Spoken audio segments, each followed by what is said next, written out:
வணக்கம் அன்பர்களே, ரவா நாஸ்தா ரெசிபி எப்படி செய்வதென்று பார்க்கலாம். ஒரு கப் ரவை. இந்த ரவை நீங்கள் மிக்சியில் போட்டு கொஞ்சம் நைஸாக அரைத்து கொள்ள வேண்டும்.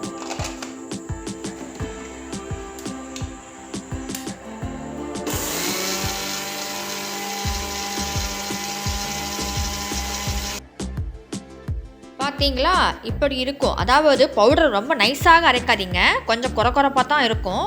அதை இன்னொரு ஜாரில் போட்டு 2 டீஸ்பூன் மைதா,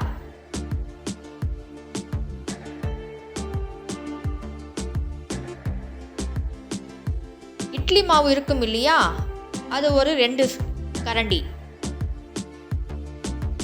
இவை எல்லாவற்றையும் சேர்த்து திரும்ப மிக்ஸி ஜாரில் போட்டு நன்றாக தண்ணீர் விட்டு அரைத்து கொள்ள வேண்டும்.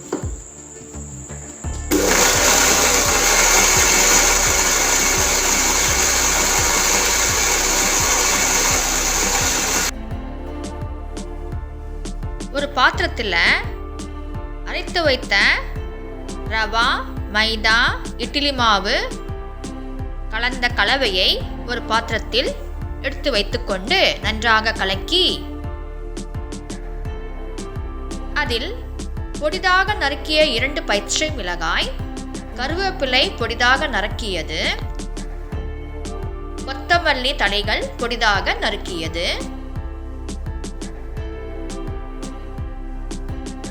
மிளகாய் வற்றல் இருக்கும் இல்லையா, சில்லி ஃப்ளேக்ஸ், அது கொஞ்சோண்டு, உப்பு தேவையான அளவு, எல்லாவற்றையும் நாம நன்றாக கலந்து கொள்ள வேண்டும்.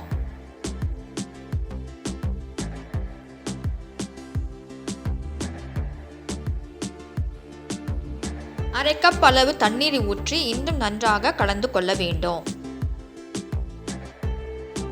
பிறகு ஒரு வாணலி எடுத்து கடாயில்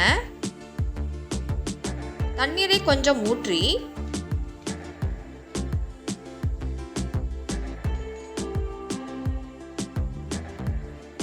அடுப்பை பற்ற வைத்து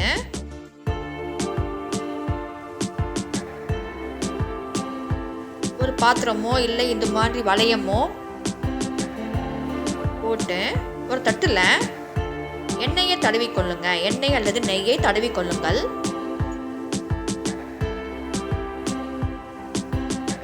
அதில் இந்த ரவை கலவையை போடுங்கள் தட்டில்.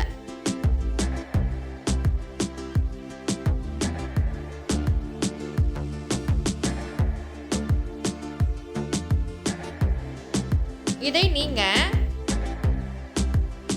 அந்த கடாய் இருக்கு இல்லையா, அந்த வளையத்துக்கு, இரும்பு வளையம், அதற்கு மேலே இந்த தட்டை வைத்துக்கொண்டு 5 நிமிடம் கழித்து திறந்து பார்த்தால் இப்படி ஆயிருக்குங்க. இது நன்றாக ஆற விட்டு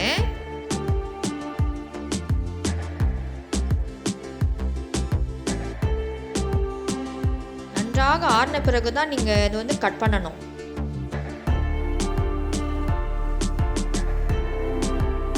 நீள நீளமாக கத்தியை கொண்டு நறுக்கி கொள்ள வேண்டும்.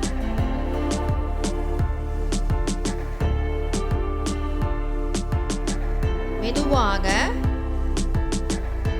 சுருளாக வேக வைத்த ரவை கலவையை இப்படி கொண்டு வந்தீங்கன்னா பார்க்க பூ போல அழகாய் இருக்கும். இது போல எல்லாவற்றையும் செய்து கொள்ள வேண்டும்.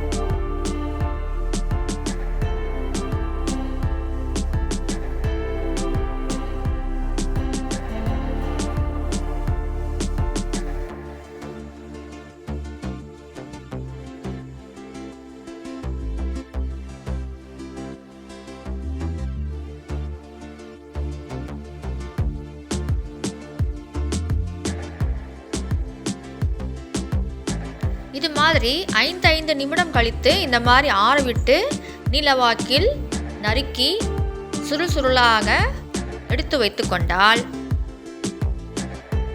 ரவா நாஸ்தா ரெடியாகி விட்டது.